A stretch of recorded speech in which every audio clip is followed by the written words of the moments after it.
Disadvantage to social media I cannot. Guys, welcome back to my channel. I hope you're having a lovely day. For today's video, I'm going to be talking about the advantages and the disadvantages of using social media or having social media.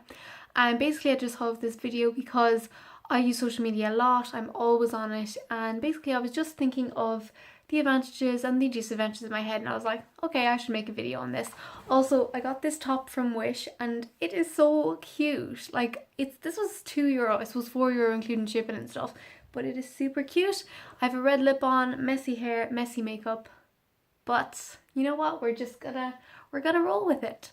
So yeah, let's get straight into the video. Advantages of having social media or using social media. So the first one I have is being able to connect with people. Oh, by the way, I'm just looking into my notebook in case you're wondering why I'm looking down. Wow. Being able to connect with people, family who live abroad, Facebook, Instagram, Snapchat, Twitter, Skype. So yeah, that's probably one of the biggest things that I love about social media. You can connect with family. I personally have some family who live abroad, like in America, in Australia, England, and it's so nice to be able to talk to them on social media. So you can Skype them, or you can Facebook Messenger them, you can video chat them, message them Snapchat. It's brilliant, and you can see what they're getting up to, like the posts that they put on Facebook and Instagram, and I just think that is amazing because it's almost as if you're there, so you can see what they're getting up to, which is really great. And you can still communicate with long lost friends. This is really important. So like if you have a friend, let's say you go on holiday and you meet people, you can just follow them on social media and you can still talk to them, and that way you're keeping up with them.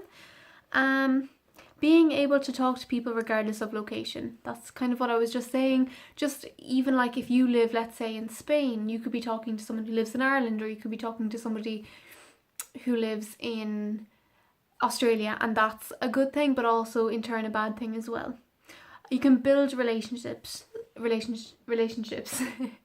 Yeah, this is super important. You can talk to people, you can make new friends. So for example, I have this lovely friend, his name is Callum, and he lives in Scotland, and we've been talking for a year and we're great friends. He's helped me through some of my worst times, I've helped him, I hope, and we just talk, and it's just so nice. And one day I hope to meet him. And for a lot of people as well, they can make friends and they can have a boyfriend and girlfriend who live in different countries, and they can meet them, and I think that is special as well.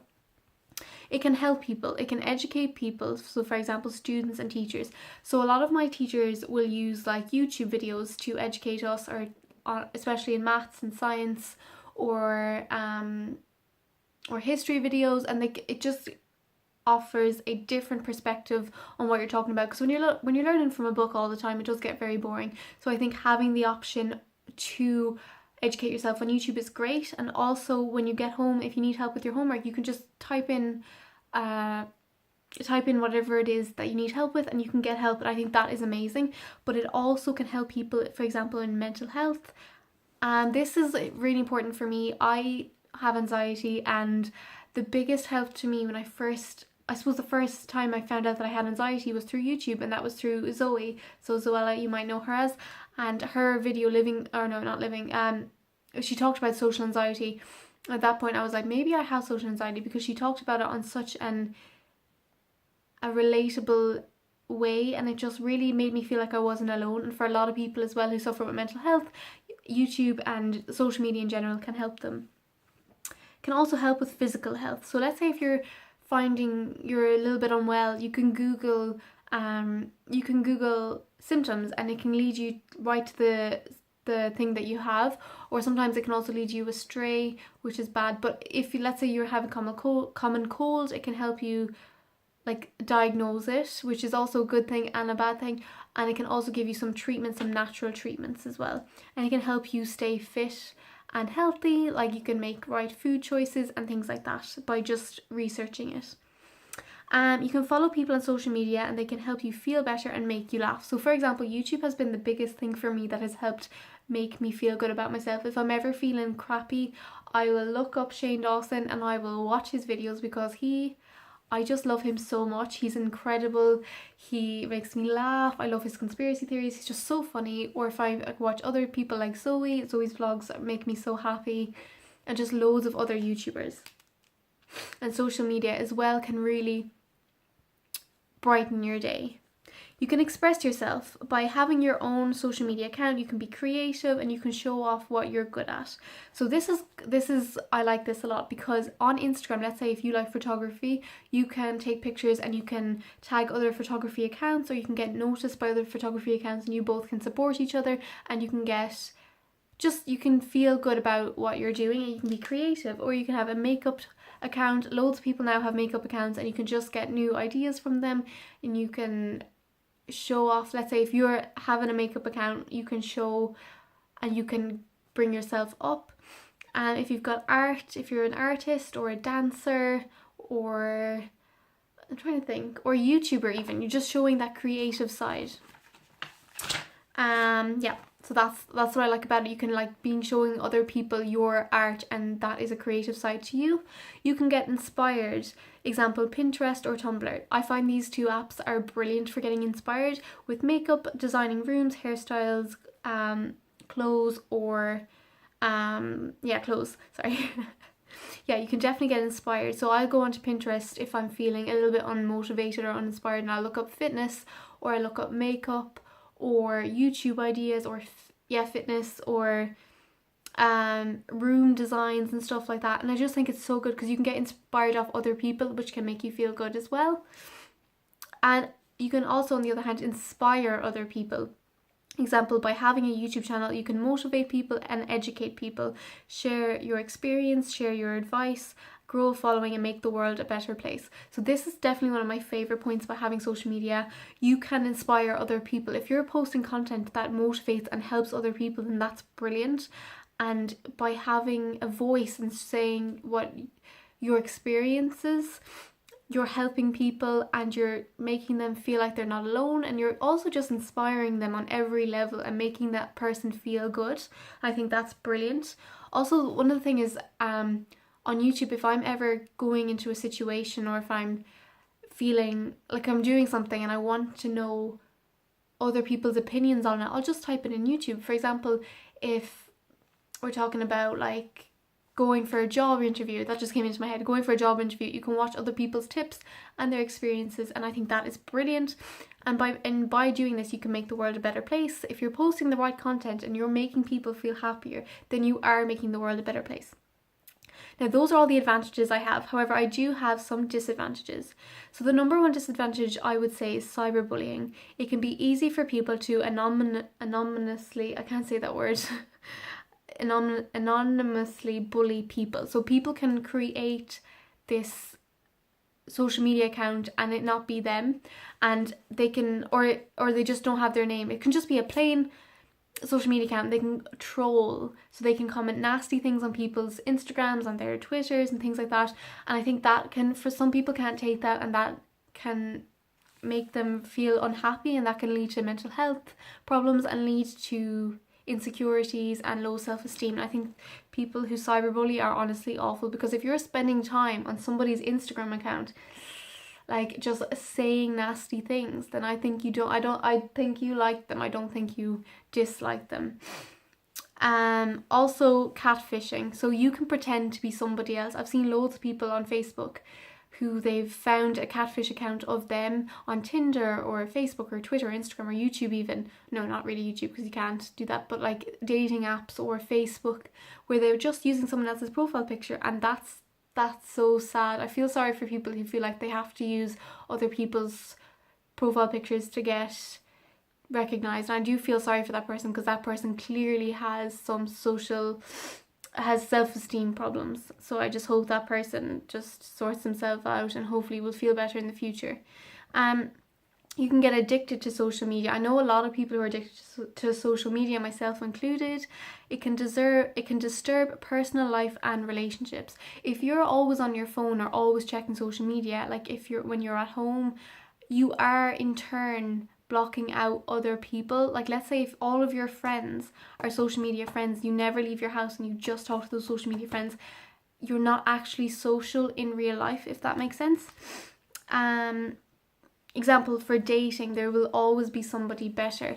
I watched a documentary called Hot Girls Wanted, Turned On or something. It sounds a little bit bad, like it sounds bad, but it's not actually, just giving you a little insight. And there was this one guy, and I can't remember his name I think his name is James, no, I don't know, and he was constantly going out with girls, and the minute there was problems with them, or they had problems, he was pushing them out, moving on to the next girl, moving on to the next girl.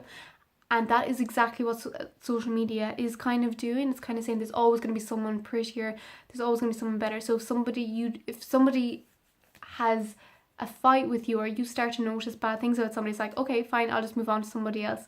And that's bad. And then, yeah, that's sad. Again, in turn, it can lead to loneliness. I feel like a lot of people who spend time on their phones can, like, talking to people online, they're again staying inside, and they're losing out on relationships in the real world, and then they're feeling alone. So when they don't have, let's say if that person they're talking to has gone to work, or they're asleep, or if there's different time zones, they feel alone then because they've got nobody else. Yeah, so they spend too much time on their phone and not enough in real life.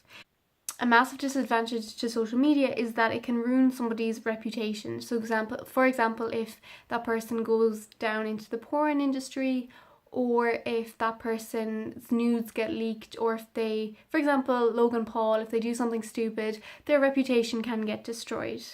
And which means that they might not get jobs, or they might not just get as far in the world as they would like. By spending too much time on social media increases laziness. So yeah, because like I said, if you're inside on your phone, you're gonna get lazy, and then you can gain weight because your energy intake is not the same as your energy outtake. So then you're eating a lot, and you're sitting down on your bum instead of exercising, and that can lead to health problems like obesity. High standards, for example, looking a perfect way can make you feel self-conscious and like you are not good enough. I know a lot of you have looked at Instagram and seen this girl or boy who looks great, and you're like, wow, I don't look like that. And there's such high expectations that everyone should be the same, and that's really sad. You know, you look at social media and your body type isn't represented there. You know, you feel like you're not skinny enough, you feel like your boobs aren't big enough, your bum isn't big enough, or you're not pretty enough, or you're not wearing enough makeup. So there's such high standards, and if you don't reach them, sometimes you can feel a little bit down on yourself, and that can lead to low self-esteem. It can lead to eating disorders and low mental health, which is really not great. So if anyone feels like they aren't perfect, everybody is different. Like loads of people on Instagram, they edit, and they only show a certain part of their life. They show the good stuff. Someone's Instagram feed isn't going to show them bawling their eyes out, isn't going to show, well, a lot of them won't, and they won't show themselves without makeup, or when on a day that they feel bad. So you do have to remember that. You know, if you feel like you're looking at this Instagram person's page and you're like, why can't I be like that person? Just realize that you're only seeing about, I'm going to say, like 30% of their life. So please remember that.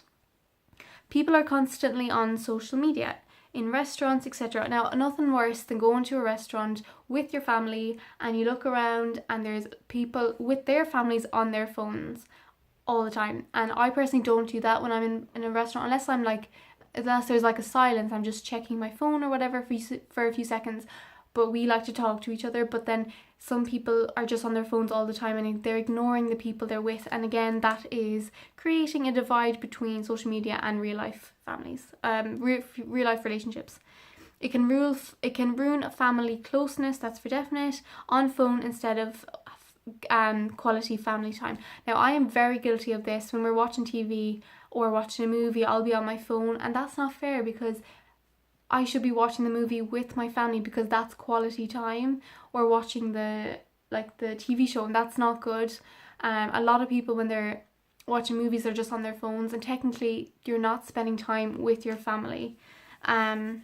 So yeah, those are just the advantages and the disadvantages that I have. I love social media, but again, I would just say that it needs a balance. Like, everything needs to balance. So you can be on social media and have a great time, but just don't let it overcome everything, and don't let it ruin your real life, because I know a lot of people, they overuse it and then their real life kind of suffers as a result. So that's basically all I wanted to say. I hope you liked this video. I just love talking about social media and things like that because I just think it's something I feel passionate about, just spreading awareness and talking and just getting on a real level. So I hope you enjoyed this video. If you did, smash a thumbs up, comment and subscribe. I'm so close to 300 subscribers. I can't believe it. And yeah, I'll see you very soon with another video. Bye!